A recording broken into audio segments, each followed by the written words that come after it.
আসসালামু আলাইকুম বন্ধুরা, শবনম রিশান ব্লগসে স্বাগত। সকাল হয়ে গেছে, শুভ সকাল, গুড মর্নিং যাই বলো না কেন। আর ওয়েদারটা একটু মেঘলা মেঘলা রয়েছে। এই জায়গাটা আমার ভীষণ ভালো লাগে, মানে একটু সবুজের ছোঁয়া পাই, তো তাই এই জায়গাটায় আমি একটু ক্যামেরা ধরার চেষ্টা করি। আর সকাল হলেই তো শুরু রোজকার মতন টিফিন বানানো। আলু ভাজা করেছিলাম, অলরেডি এখানে 3-4 জনের খাওয়া রয়েছে, আর অল্প কিছু মানে খাওয়া হয়ে গেছিলো, আর অল্প কিছু রয়েছে।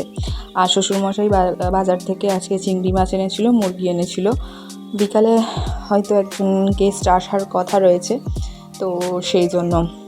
আর আমাকে এইভাবে দেখে মানে তোমরা কি ভাবছো আমি জানি না, তবে আমার দেখে তো নিজেরই কেমন লাগছে। মনে হচ্ছে এটাই যে একটা সময় এমন ছিল, যেমন বিয়ের আগে যে মানে মুরগির এরকম কাঁচা মুরগির গন্ধ যে শুকলে, মানে মা যখন এরকম রেডি করতো, তো তার থেকে দূরে সরে যেতাম।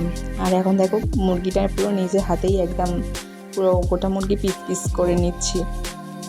তো এটাই আমরা মেয়েরা হয়তো এভাবেই সমস্তটার অভ্যাসের সাথে সাথে আমরা কাজগুলো শিখে যাই। এটাই হয়তো আমাদের মেয়েদের লাইফ। তো সবার ক্ষেত্রে না, হয়তো আমার ক্ষেত্রে এরকম হয়েছে।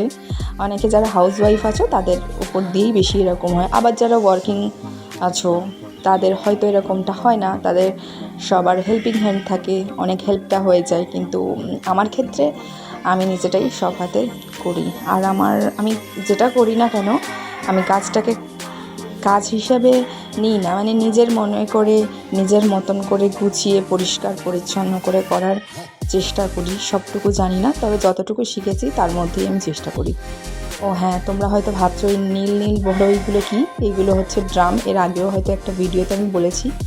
আমাদের বাড়ির সামনে কাজ হয়েছে, কলের পানির লাইন পুরো, মানে বাইরের যে পানিটা যায় সেই পানি যাওয়ার রাস্তাটাও মাটি দিয়ে চাপা পড়ে তো পুরোপুরি বন্ধ হয়ে গেছে। এখন টাইম কলের পানি আসে, তো ওই পাইপ দিয়ে ভেতরে টেনে এটা গোসলখানার ভেতরে আমরা পানিটাকে ওয়েস্ট না করে এই ড্রামের ভেতরে আমরা স্টোর করে রাখি, প্রয়োজন মতো ব্যবহার করে থাকি। তো আবার যখন বাড়ির সামনে সমস্তটা কাজবাজ কমপ্লিট হয়ে যাবে, তো এই দুটোকে আবার বাইরে বের করে দেওয়া হবে। এখন এর ভেতরে একটু হালকা অসুবিধা হয়, বাট হলেও কিছু করার নেই, এখন মানিয়ে নিতে হবে, অ্যাডজাস্ট করে নিতে হবে এখন, কারণ কিছু করার নেই। তো যাই হোক, আমি এখন পুরোপুরি এই সমস্ত মুরগিটাকে তোমাদের চোখের সামনে দেখো। আমি কিন্তু ভিডিওটা একটুও মানে পজ করিনি, বা আমি ভিডিওটা কাটিনি, মানে স্টপ করিনি, পুরোটাই কিন্তু আমি নিয়েছিলাম। তো আমার একটা গোটা মুরগি পিস করতে মোটামুটি আমার 10 মিনিট, আজকে দেখলাম আমি যে 10 মিনিটের মধ্যে করে ফেললাম। তাই আমি ভাবছি আমি এত এক্সপার্ট কবে থেকে হলাম যে 10 মিনিটের মধ্যে একটা মুরগি আমি পিস পিস করে নিলাম। এটা তো আমার কাছে ভীষণ বড় অ্যাচিভমেন্টের ব্যাপার আর কি। তো যাই হোক, এখন আমি এটাকে কমপ্লিট করে নেব, নিয়ে রান্নার জন্য প্রস্তুতি নেব। আর আজকে কি রান্না হবে তোমরা তো দেখতেই পাবে কি হবে।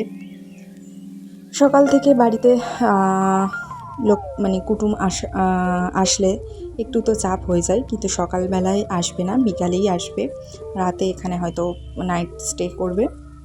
তো দেখা যাক, সবটাই তোমাদের সাথে শেয়ার করব, দেখি কতটুকু করতে পারি কি না, কারণ কাজের প্রেশার থাকলে আর সেইভাবে হয়তো করতে পারবো না।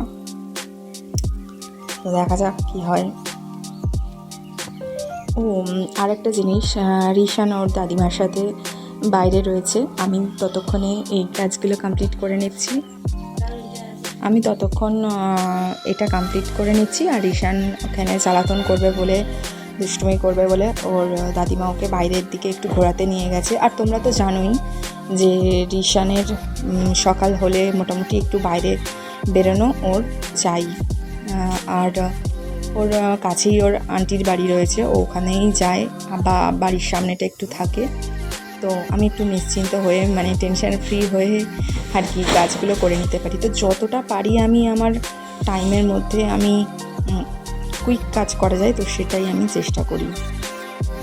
এখন আমার মুরগিটা হয়ে গেছে, পুরো রেডি। আর আমি এখন চিংড়ি মাছ নিয়ে বসবো। তো ভাবলাম ভিডিওটা অনেকটাই হয়তো বড় হয়ে যাবে, তো এখানেই আমি ওটাকে কেটে দিই, স্টপ করে দিই। আর বাকিগুলো তো দেখাতে হবে, তো এই পর্যন্তই থাক। আমার মতো কারা কারা আছো যাদের এরকম অনেক কিছুই করতে হয়, কমেন্টে জানাও।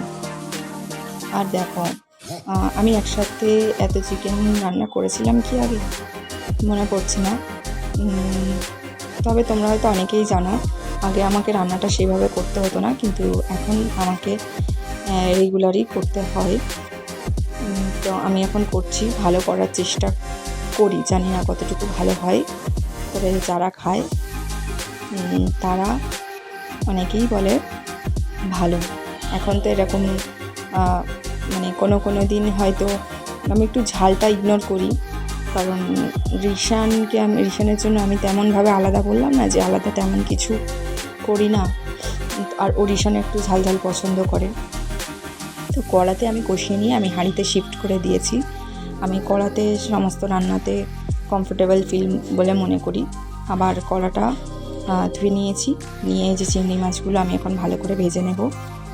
আর আজকে লাউ ছিল, লাউ দিয়ে চিংড়ি মাছটা একটু ভাজা টাইপের করব। আর অল্প কিছু পালং ছিল, তো সেটা ভাবলাম যে ডাল দিয়ে করি, মোটামুটি আমাদের হয়ে যাবে দুবেলার।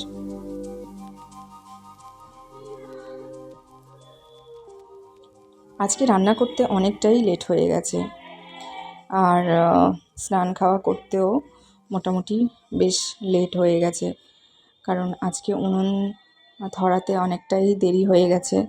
বর্ষাকালে উনুন তো একটু তো টাইম লাগবেই। তো মোটামুটি আমি কমপ্লিট করে নিয়েছি, অসুবিধা হয়নি। ওই যে বললাম পালং ছিল অল্প, এক তাড়ি বা আঁটি যেটা বলো না কেন, আমার শ্বশুরমশাইয়ের ক্ষেতের, তো বেশি হয়নি, যতটুকুই হয়েছিল ততটুকুনি বাড়ি এনেছিল। মানে ক্ষেতের কিছু হলে সেটা আগে বাড়িতেই আসে, তারপরে বাজারে যায়। আর এখন খাওয়া দাওয়া পুরোটাই কমপ্লিট হয়ে গেছে। আর রান্না করার পরে আমি রিশানকে একটুখানি কোলে নিয়েছিলাম। আমার মুখ চোখের অবস্থাটা দেখতেই পারলে যে কেমন হয়েছে।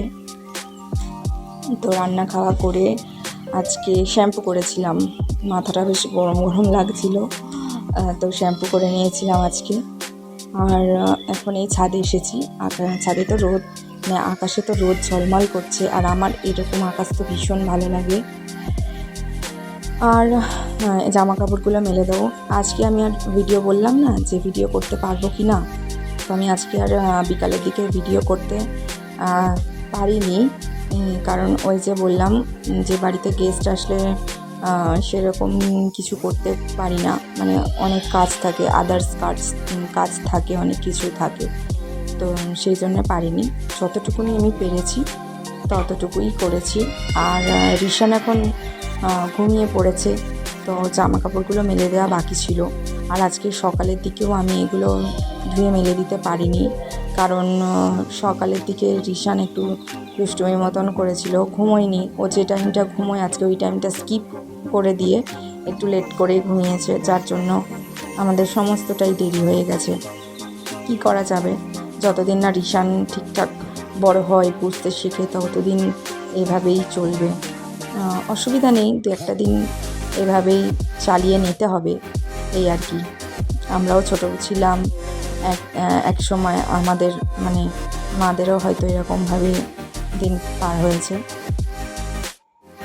যাই হোক, মোটামুটি ভিডিওটা কেমন লেগেছে অবশ্যই জানাবে কমেন্ট করে, আর তোমাদের কমেন্টে আমি ভীষণভাবে মোটিভেট হই। আর ভিডিওটাকে লাইক করে দিও, সাবস্ক্রাইব করে দিও। তোমাদের একটা লাইক, একটা কমেন্ট, একটা সাবস্ক্রাইব আমাকে নেক্সট ভিডিও বানানোর জন্য ভীষণভাবে মোটিভেট করে।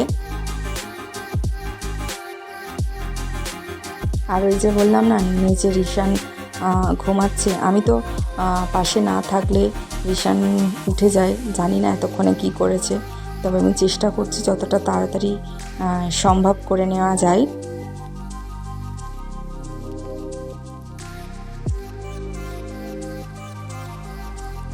আর তোমাদের বাড়িতে আজকে কি রান্না হলো, আর তোমরা আজকে দিনটা কেমনভাবে কাটালে আমাকে অবশ্যই কমেন্ট করে জানিও। আর সবাই কেমন আছো? আশা করি ভালো আছো, সুস্থ আছো। তো ভিডিওটা এখানে এন্ড করলাম। টাটা।